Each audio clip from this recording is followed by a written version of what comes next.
Mtazamaji, karibu katika kipindi cha Kilimo Ajira Yangu. Leo tunazungumzia changamoto zinazojitokeza katika kilimo cha zao la korosho hapa nchini.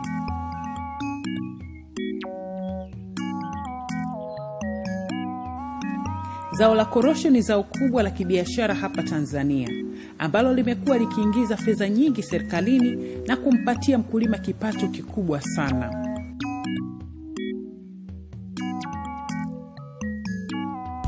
Katika kilimo cha zao hili kuna changamoto ambazo zimejitokeza, mojawapo ikiwa ni magonjwa ya korosho na wadudu waharibifu.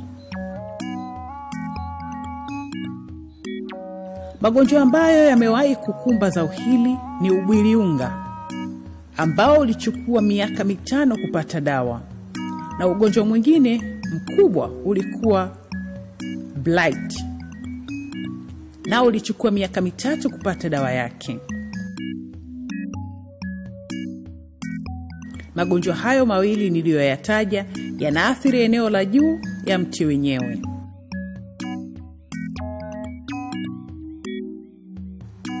Dr. Kapinga ni mtafiti kiongozi wa zao la korosho.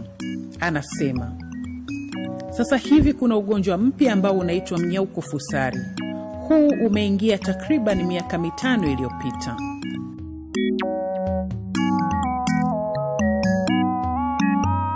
Sasa hivi tumeingiliwa na ugonjwa mwingine unaitwa fusarium wilt, au tunasema mnyauko fusari. Sasa mnyauko fusari ni ugonjwa mgeni kwenye zao la korosho, lakini sio kwamba ni ugonjwa mgeni kwenye mazao mengine. Ulishawahi kutokea tangu miaka 1800 kwenye mazao mengine kama matikiti maji.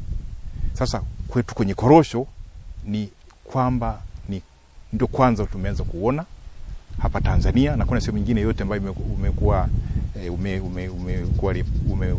umetajwa kwamba ni ugonjwa katika zao la korosho. Sasa kuna dhana watu wanakuwa na mashaka. Sasa kwa nini ugonjwa umeingia? Umetoka wapi ugonjwa huu? Sasa ni vyema sasa turudi nyuma tuangalie. Sisi kama watafiti au wataalamu wa kilimo tunasema ili ugonjwa utokee lazima kuwe na vitu vitatu. Lazima kuwepo na kisababishi ambacho unaweza kusema ni kimelea kama kwenye mfano kwenye ugonjwa huo. Lakini cha pili, kuwe na mmea ambao hauwezi kuleta kinzani kwa hiki kisababishi.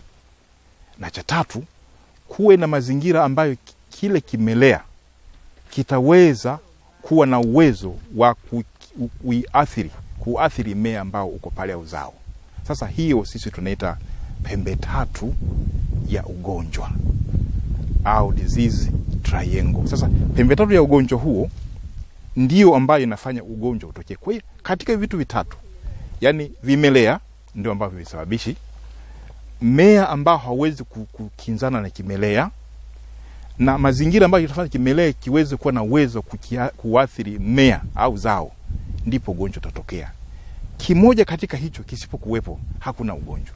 Kwa mfano, kama hakuna kimelea hakuna ugonjwa utatokea. Kama hakuna mmea hakuna ugonjwa utatokea katika mazingira yale. Kwa sababu utasema ugonjwa mmea uko wapi? Mmea haupo.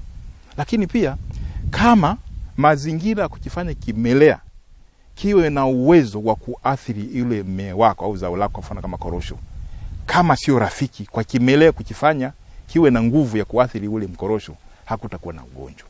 Sasa hayo matatu kijitokeza ndicho tunasema sasa pale ugonjwa utatokea. Kwa hiyo katika hayo matatu tukikiondoa kimoja, tukidhibiti kimoja katika hivi vitatu, aidha kimelea au tukaweka mazingira mazuri ya kufanya kimelea kisifanye uharibifu kwa mmea, au mmea ukana ukinzani, basi ugonjwa utatokea. Na ndio mbinu ambazo tunatumia kudhibiti haya magonjwa, na ndio tulizotumia kudhibiti ubwiriunga, kudhibiti hiyo blight, na ndio tutakayetumia katika kudhibiti hiyo mnyauko fusari.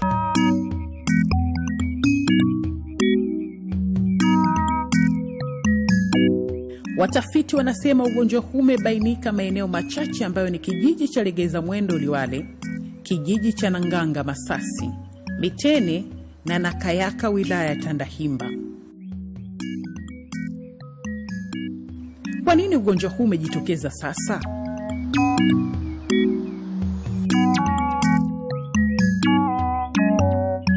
yawezekana kutokana na mabadiliko ya tabia nchi inaweza pia ikawa imechangia ugonjwa kutokea, kwa sababu taarifa inaonyesha kwamba kwenye maandiko mbalimbali inaonyesha kwamba vimelea hivyo vinaweza kukaa kwenye ardhi zaidi ya miaka 10 zisileta athari yoyote kwenye mmea. Sasa yawezekana katika maeneo ambayo yamejitokeza sasa mabadiliko ya mazingira kwa maana ya tabia nchi, labda kuongezeka kwa joto au kuongezeka kwa unyevu kwenye ardhi, inaweza kuwa imechangia. Bado nasema ni inaweza kuwa sababu moja wapo, kwa sababu tunaendelea na utafiti kujua kwamba ni nini hasa kilisababisha ugonjwa kutokea. Sasa kutokea ugonjwa unatokea pale ambapo katika hivi vitu vitatu tunavyosema kwenye pembe tatu ya ugonjwa vyote vikitimia ndio ugonjwa unajitokeza. Sasa ikishajitokeza ugonjwa, sasa watafiti tunachofanya ni kuangalia katika hivyo vitatu ni kimelea au kisababishi kipi kimefanya mmea umwe upate ugonjwa. Kama sio hicho, je, ni mazingira gani yamesababisha kimelea hiki kiwe na uwezo kuathiri huo mmea au mkorosho? Lakini pia naangalia ule mkorosho, je, ulikuwa na ukinzani kiasili au haukuwa nao? Ya yote tukiyapata ndio tunapata ufumbuzi wa nini kifanyike. Sasa kama ni kimelea, tunaweza kufanya ufumbuzi kuangalia aina gani ya dawa inaweza kudhibiti kimelea, au ni aina gani ya madawa yanaweza kufanya udongo usisababishe vimelea kuleta madhara.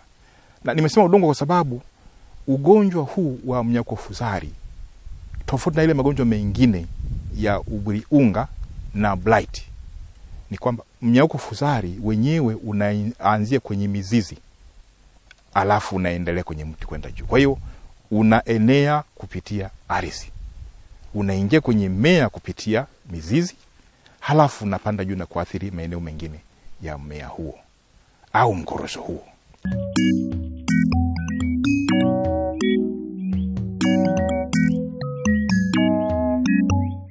Watafiti wetu wanasema ugonjwa huu wa mnyakofusari wa mikorosho umeonekana hapa Tanzania. Hakuna sehemu ama nchi yoyote iliyotajwa kupata ugonjwa huu.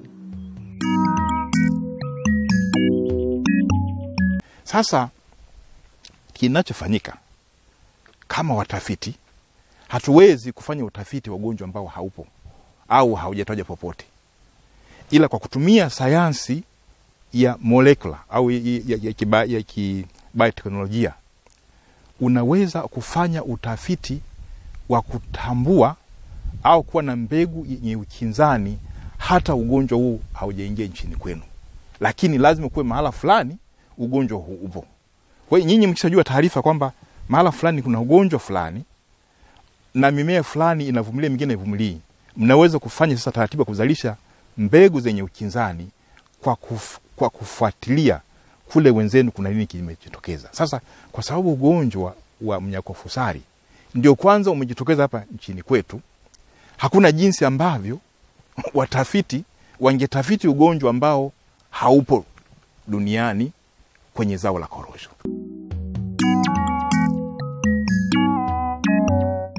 Ugonjwa huu wa mnyakofusari unasababishwa na vimelea ambavyo vinaishi kwenye udongo na vinaathiri mkorosho kupitia mizizi. Utagundua mkorosho wako kama umeathirika kwa kuona dalili za majani ya mkorosho yameanza kuwa na rangi ya njano.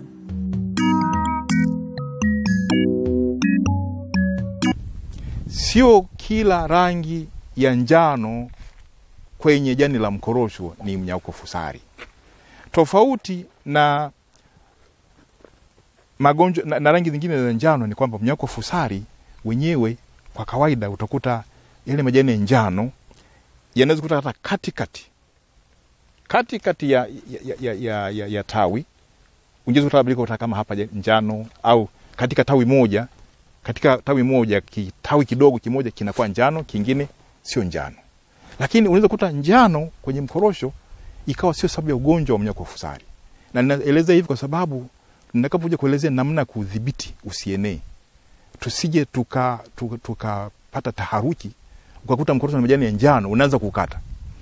Majani ya njano kwenye mkorosho unaweza kuchangiwa na sababu zifuatazo. Kwanza, kama kuna maji kidogo ardhini, labda mwaka una ukame, utakuta mkorosho na rangi ya njano, na njano ile tukua kawaida mti wote tukua na njano kwa wakati mmoja. Tofauti na mnyakofusari, njano ile inajitokeza nyakati tofauti. Kwa mfano unaweza kuta tawi moja linaanza njano, au katika tawi moja kama hapo nyikuta labda katikati hapo kuna jani la njano, huku kwingine kijani, na njano ile itakuwa inaenea taratibu, kwa maana ya itachika tawi lingine alafu naenda lingine, lakini sio kama ile ya kukosa maji. Kukosa maji mti wote utakuwa njano kwa wakati mmoja, na ni kwa sababu umekosa maji, umeunyima maji wote kwa wakati mmoja. Lakini hii ya mnyakofusari itaanza kwa matawi tofauti tofauti. Unaweza kutoka kwenye mti moja tawi lingine la njano, lingine sio la njano, au katika tawi moja kuna majani mengine ya njano tena ya juu, lakini yale chini yako kijani. Kwa mfano kama hapa ukiangalia tawi hili hapa, ili lilivyo hapa, njano hii sio ugonjwa, hili jani limeshakomaa, baada ya muda litadondoka kwa sababu limezeeka. Sasa kama ingekuwa mnyakofusari, ungekuta njano hii haiko hapa, labda iko hapa katikati, lakini njano ile baadaye itabadilika rangi na kuwa kikahawia, rangi ya kahawia, na ikishafika rangi ya kahawia ule mti unaanza kukauka. Na tofauti sana na magonjwa mengine ni kwamba mnyakofusari sasa mti wote utakuwa na majani ambayo hayadondoka, umekauka, lakini majani bado yako juu. Na kama ingekuwa ni shida nyingine, yale majani, mfano labda mkorosho ukipatwa na athari ya kifauongo, utakuwa njano, majani yataanza kudondoka. Lakini huu mnyakofusari, mkorosho ukisha kauka, majani yanakuwa juu, hayaichi. Sababu kubwa ni kwamba hili jani kama nilivyoonyesha hapa halija koma. Haja koma. Kwa hiyo hajafikia muda wa kudondoka. Bado ni mazima na afya yake. Hajafikia muda wa kudondoka. Hili hapa litafika muda litazeeka. Likishazeeka zaidi litajiachia, litadondoka. Lakini ukipata mnyakofusari, njano hii inaweza ikawa sababu, itasababishwa na mmea kukosa maji, kukosa maji kutoka ardhini kuenda kule juu, na kutoka kule juu virutubisho vilivyotengenezwa tayari kurudisha chini. Sasa kwa sababu hili jani bado halijazeeka, ni kama huu mti tuseme labda umeubana kiasi ambacho sasa hupitishi maji kwenda juu. Kwa hiyo utakauka kama ulivyo. Sasa dalili zake, ukikuta mkorosho umekauka ghafla, halafu majani hayadondoka, yamejishikiza kule juu, huu ndio mnyakofusari. Na ile njano kama nilivyosema, sio njano kuta labda jani moja kama hili limekomaa pale, alafu sema ni mnyakofusari. Hapana. Lazima utakuta kwenye tawi moja labda pande fulani njano, pande mwingine si njano. Au ndani ya tawi moja utakuta mahala fulani majani fulani yanakuwa kama njano alafu yanaenda kahawia, mengine yako kijani. Kwa hiyo unakuta kwenye mti mmoja katika hatua za awali kuna mchanganyiko wa majani ya kijani na mengine njano. Hiyo ni dalili ya mnyakofusari. Kama wote tutakuwa njano wote wakati mmoja, na njano inaenda taratibu, inawezekana ikawa ni sababu ya upungufu wa maji ardhini, au kama pia maji yakizidi sana, mmea unaweza kuwa njano.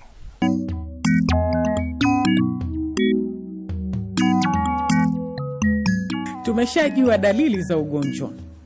Watafiti wanatuambia ili ugonjwa utokee ni lazima kuwe na vitu vitatu. 1, kuwe na vimelea. 2, mmea ambao hauna ukinzani kwa vimelea. 3, mazingira ambayo vimelea vinaweza kuumudu mmea.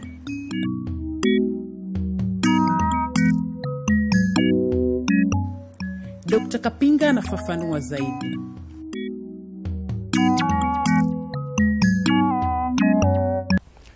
Ili tuondokane na hayo sasa, tunajua tunabidi tuangalie pia jinsi gani unavyoenea. Kwa sababu unakuwa ardhini, njia mojawapo unayoenea unaweza kuenea kwa maji yanayotiririka ardhini kutoka sehemu yenye ugonjwa kwenda sehemu nyingine.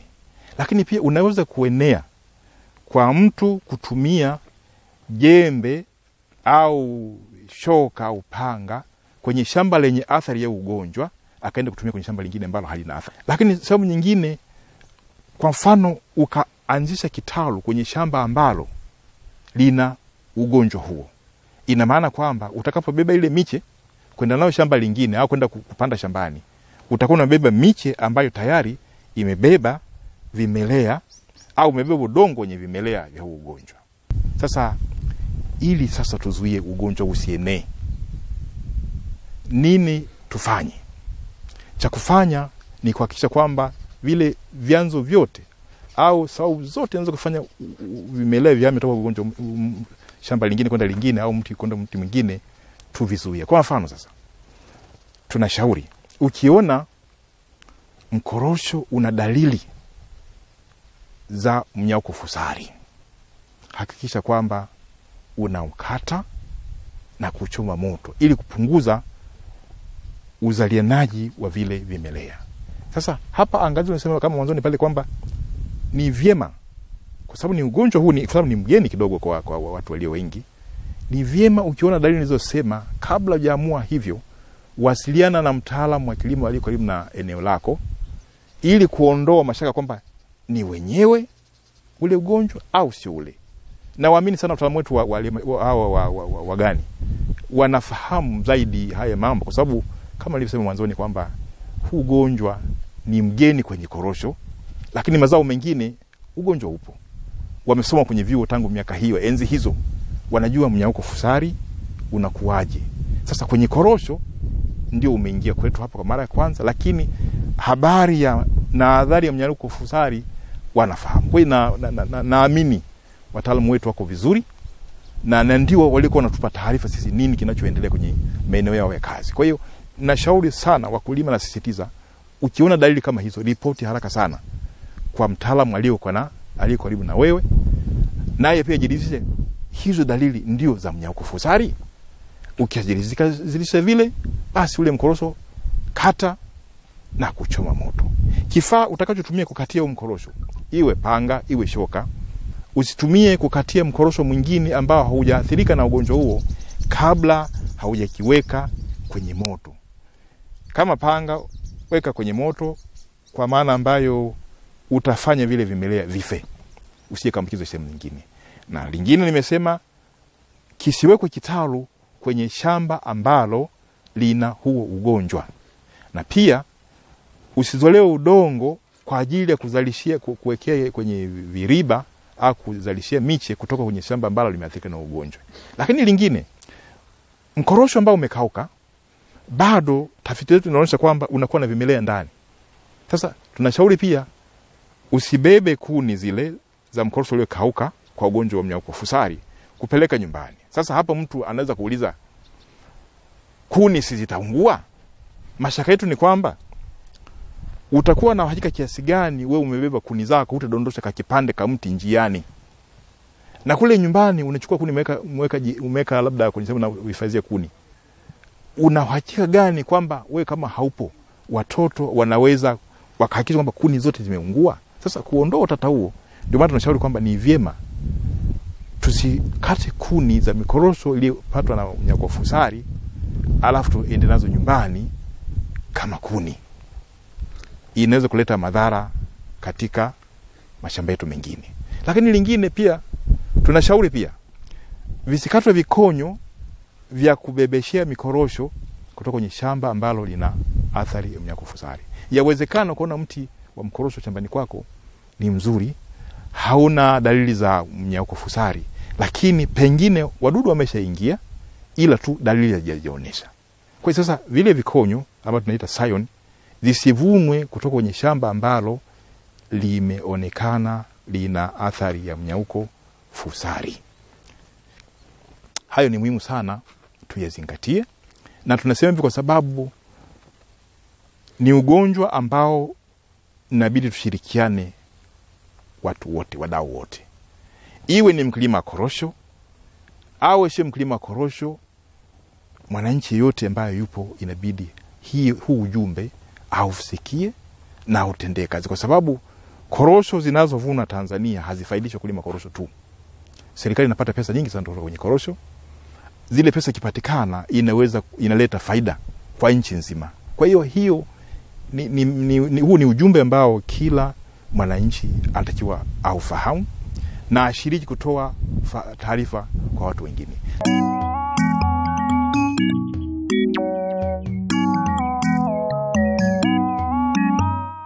Hakuna sababu ya kuogopa kulima korosho.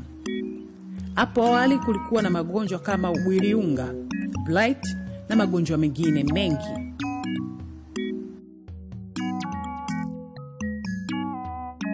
Hayo yote yalikuwa yanaathiri mkorosho kwenye majani.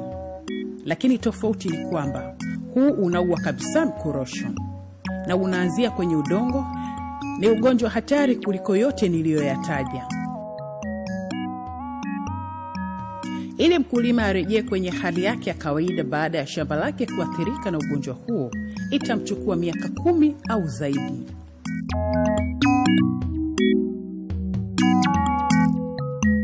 Kwa maneno mengine, endapo hatutashirikiana vizuri kupeana hii elimu na kuelimishana nini namna gani tuzuie usienee kwanza, endapo tukatokea tufanye labda mkoa wote mikorosho imeisha au tufanye nchi nzima mikorosho imeisha, ina maana tutapata korosho zingine ambazo za kutosha kama ilifikia mwaka huu miaka 10 mpaka 12 ijayo tangu tutakapoanza kupanda upya.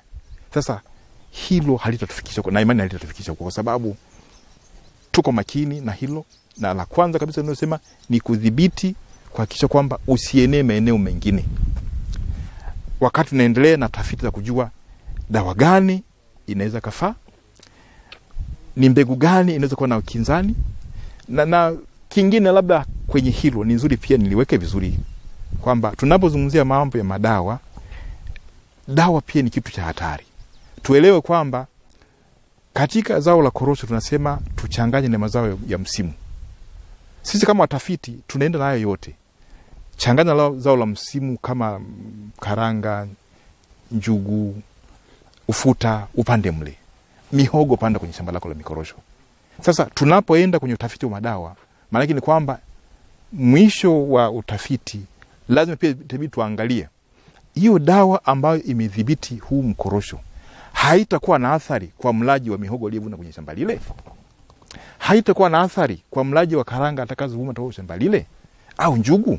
Kwa hiyo hayo yote ni mambo ambayo sisi hatuwezi kufanya papara tukarecommend au tukatoa ushauri kitu ambacho kitatupa mashaka ya maisha ya binadamu au na viumbe vingine.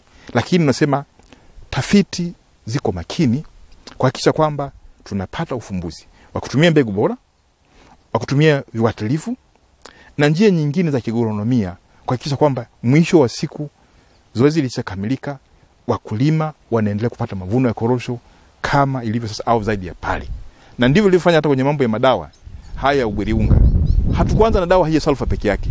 Kulikuwa na madawa mengi tuliyofanya nao utafiti, hata ya blight. Kuna ambayo hatukutaka hata kusema yanafaa baada ya kuona kwamba hayafai kwa matumizi pengine ya zao hilo, inaweza kuleta athari nyingine baadaye. Kwa hiyo haya tuliyopendekeza ndio ambayo yako salama. Na labda nyingine pia niseme wazi kwamba kuna watu wamesha kuwa na tafsiri tofauti. Huku Mtwara kote korosho limeisha, sio hivyo. Ni maeneo machache ambayo yamejitokeza, na palipojitokeza athari yake imeonekana ni kubwa. Lakini sisi kama watafiti, hizo ni kazi zetu, kwamba lazima tutoe elimu kwa watu wafahamu kwamba huu ugonjwa upo na ni ugonjwa hatari, ili mtu akisikia aweze kumwambia na mwenzake. Lakini haina maana kwamba sasa mtu aanze kuhofu kwamba sasa nasikia ugonjwa huu unakausha mikorosho. Ni kweli unakausha, lakini hauwezi kusema sasa upate hofu usipande mikorosho.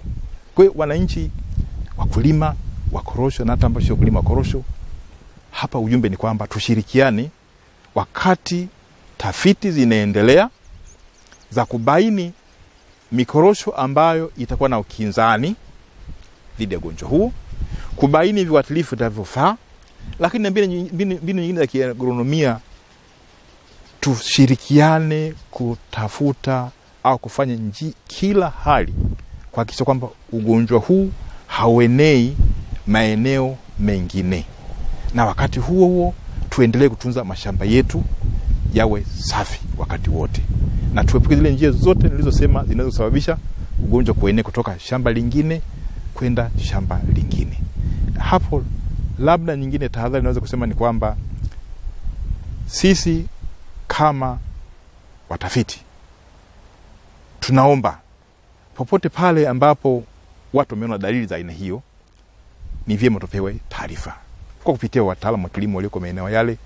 Lengo ni kwamba tupeane taarifa kwamba kama kuna sehemu nyingine imejitokeza swala hilo, tujue jinsi gani ya kudhibiti. Mtazamaji, ni matumaini yangu umeelimika kwa kuzingatia yote yaliyoelezwa kuhusu ugonjwa huu wa mnyauko fusari wa mikorosho. Wito wangu ni kwamba kilimo ni ajira. Hakuna sababu ya kuogopa kulima zao hilo. Mpaka hapo tumefikia mwisho wa makala hii ya Kilimo Ajira Yangu. Usikose sehemu nyingine ya kipindi hiki wiki ijayo, muda na wakati kama huu. Asanteni.